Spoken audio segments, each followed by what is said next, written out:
Hello, welcome to Encore's weekly film show. Coming up, is this Entourage good company, or will you find the characters in this big screen version of the hit TV series obnoxious, as many of the critics do?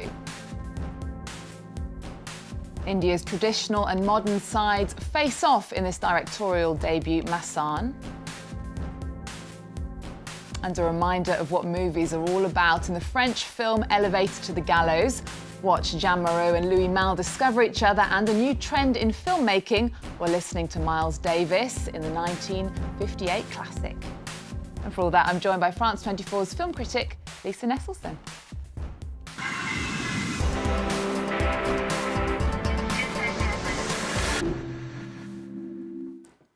Hello, Lisa. Hello, Eve. How are you doing today? Very well, thanks. Well, we're going to start with the big screen adaptation of the hit TV show Entourage, a series that went for 8 seasons and 96 episodes. How's the film? You know, I just went to see it because entourage is a French word. I had the wrong idea. Actually, I think I saw one episode of the show, but the good thing about the movie is that you don't really need to be familiar with the characters to enjoy it if you're intent on enjoying it, because it's essentially a group of exceedingly loyal friends from Queens, New York, who have more or less made it in the wilds of Hollywood. Super aggressive super agent Ari Gold, played by Jeremy Piven, has just taken the reins of a movie studio, and he is allowing Vince, played by Adrian Grenier, to not only star in a new film, but also direct it, which is going horribly over budget. He needs more cash to finish the film, and one of the major investors is a Texas-zillionaire, played by Billy Bob Thornton, who sends his dopey redneck son, brilliantly played by Haley Joel Osment, to keep an eye on the production. And as on the TV series, there are cameos by everybody from Liam Neeson to Warren Buffett. Let's take a look. You're upset. Upset? I gave you $100 million. You're 15 million over. You agreed to not go over. Because you said I couldn't direct unless we agreed. It's like when a girl asks if you want to bang her hot sister. Of course you say no. Neither of you really believes you mean it, though. What is he doing here? If it doesn't work out, we can always move back to Queens. I don't want to go back to Queens, bro. I like the weather out here too much. Well, they certainly don't look like the kind of guys that we'd be hanging out with, Lisa. I've read terrible reviews of this film. One of them says the Entourage movie does all men a disservice. Its characters strut around in a one-dimensional world of sports cars, supermodels, and shameless consumerism. It could be more accurately described as every 12-year-old boy's fantasy, and that's probably an insult to the intelligence of most 12-year-olds. Is this like harmless fun, or is it completely all wrong? Well, there isn't a role model in sight, and if you're studying English, don't use this movie as a guidepost for language. I'd have to say it's fairly entertaining, though, when I see gyrating bodies on yachts and people driving sports cars and beautiful semi-naked women. I think, are there really people who do that 24 hours a day? Probably not, but if there are and they looked at me, they'd say, is she reading a book again? How can anybody do that every day? So it's silly. Hard to recommend, but fun. OK, well, now to a film from a first-time director from India that's garnered quite a lot of attention at the Cannes Film Festival. It's about 2 families trapped in the structures of India's rigid caste system, and it's called Masaan. Masaan is apparently the Hindi word for cremation, and that's a very important part of the film because one of the main characters comes from the untouchable caste whose family for generations and generations has had the rather unpleasant job of burning cadavers night and day by the banks of the Ganges, and it's not something you can sort of work yourself out of. If you're an untouchable, you're stuck. I don't believe in reincarnation, but if I did, based on this movie, I don't think I'd want to come back, even in modern India, as a member of Indian society. As an American, I come from a laughably recent tradition. And of Benares, the city on the Ganges where the film is set, Mark Twain wrote, "Benares is older than history, older than tradition, older even than legend, and looks twice as old as all of them put together." It's considered to be the holiest of the 7 sacred cities, played a considerable role in the development of Buddhism. In this film, we have 2 sets of star-crossed lovers. Let's take a look.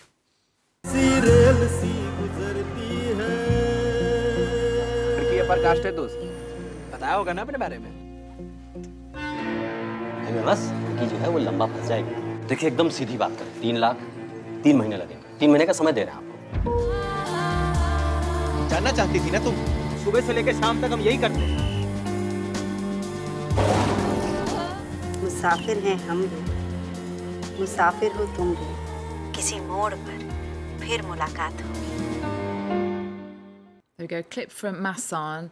Did you feel like this is quite an educational movie for you? Well, it is, because this is the first internet generation in India, and so they've got a lot of information their predecessors didn't, and they're really trying to buck the strictures of religion, which, as I understand it, really still to an enormous extent dictate people's behavior from birth to death, and including extramarital sex is so far out of the question that it gets these two couples into terrific trouble. So it's an intense educational movie about India trying to move forward. And you'd recommend going to see it as a first film? As a first film, it's very impressive, and as you can see, the images are quite lovely, and the acting is quite good. Yeah. Okay, well, there's a big movie celebration here in France at the end of June. It goes on for a month. Tell us about La Fete du Cinéma. Well, it's the 31st edition, the National Federation of French Cinemas. Every year, the last weekend in June makes it as easy and cheap as possible for people to go to the movies, basically to remind them that it's absolutely terrific to see a film on the big screen with a bunch of strangers, communal experience, and it works. Last year, the event brought in 3 million people in 4 days, and that was despite good weather and the fact that the World Cup was on TV. Every year, as I said, it starts the last Sunday of the month, and they're doing 4 million game cards, scratch off, that you can win a trip to Cannes or a trip to Hollywood. That's well worth it. The French actor François Cluzet is one of the ambassadors for the Fete du Cinéma this year, and this is what he had to say to France 24.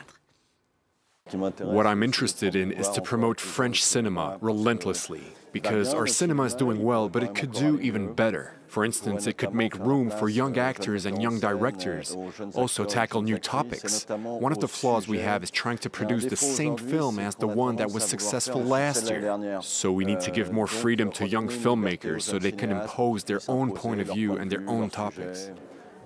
So there we go, that was the French actor François Cluzet. One of my pet peeves is people who stare at their phones all the time, and there are lots of people wandering around the streets of Paris doing that, and the organisers of this festival seem to agree with me. It's time to look up, according to them, at the big screen and not down at the little one. Tell us more about that. I can't agree with that more. You know, last year, even though 66% of French people went to the movies at least once, that was a high in the last 5 decades, or the second highest in the last 5 decades. But the profession is concerned about changing habits, Netflix, streaming, and the very, very bad trend of watching movies on tiny little portable gizmos. And so they've done a rather clever sort of trailer to tune people into that. Let's take a look. About MSD, microscreen disease, our reporter in France. As you can see, even teenagers are concerned. So this has news people saying, is going to the movies going to be recognized as a public service for the general good, because people are not looking up and it's having this effect on their spine. So here's a doctor's waiting room. He calls in a young man, and the diagnosis is that he needs to go to the movies for 4 days and he will be cured. That's the prescription, intensive film going, and you won't have micro-screen disease anymore. Okay, well, that's the La Fête du Cinéma that is on until the 1st of July. Now, the Oscar-winning film composer James Horner very sadly died in a plane crash on Monday. And coincidentally, this week here in Paris, there's an epic screening of the film he won 2 Oscars for, Titanic. There's a live orchestra. It's showing here in Paris. That is a weird coincidence, but a great opportunity to celebrate his work. It really is. The Palais des Congrès has 3,723 seats, and I know that this score and this movie are going to go together beautifully with 30 members of a choir and a full orchestra. Horner, even if you don't know his name, composed over 100 film scores, working closely with James Cameron, Ron Howard, Mel Gibson, Frenchman Jean-Jacques Hano. If you saw Cocoon, Aliens, Brainstorm, The Name of the Rose, Field of Dreams, Braveheart, Apollo 13, or Glory, you heard his music. Personally, I ran out and bought the score to Glory almost immediately in 1989. Another coincidence, animator Don Bluth's 1988 film The Land Before Time, which has been called Bambi with Dinosaurs, is being re-released this week in France. It's wonderful. And that was one of the many children's films that Horner scored. So he really had quite a range. Let's take a look at Titanic.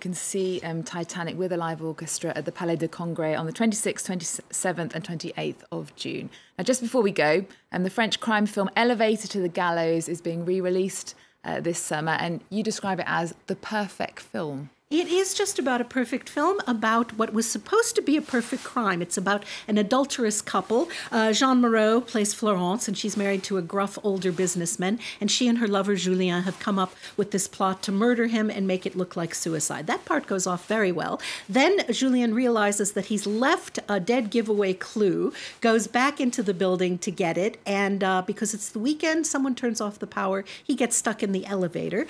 And this is way before cell phones. This is 1958, so he has no way to say, honey, I've been held up. And she thinks she sees him in a car with another woman and then proceeds to wander the streets of Paris while Miles Davis, who stood and watched the movie on a screen holding his trumpet and improvised one of the most magnificent film scores of all time. So we see Paris as it was. We see Jeanne Moreau sulking, pouting, wondering what's up with her boyfriend. And it is perfect. Great stuff, Lisa. Thank you so much for joining us. And we're going to leave you with Elevator to the Gallows from 1958. Remember our website. We're also on Twitter and Facebook. There's more news coming up on France 24 after this. Je t'aime. Je t'aime. Si je n'entendais pas ta voix, je serais perdu dans un pays de silence. Vous n'avez pas vu Monsieur Tavernier ce soir? Non, madame. Nous recherchons Julien Tavernier, accusé d'avoir tué ce matin à 4 heures.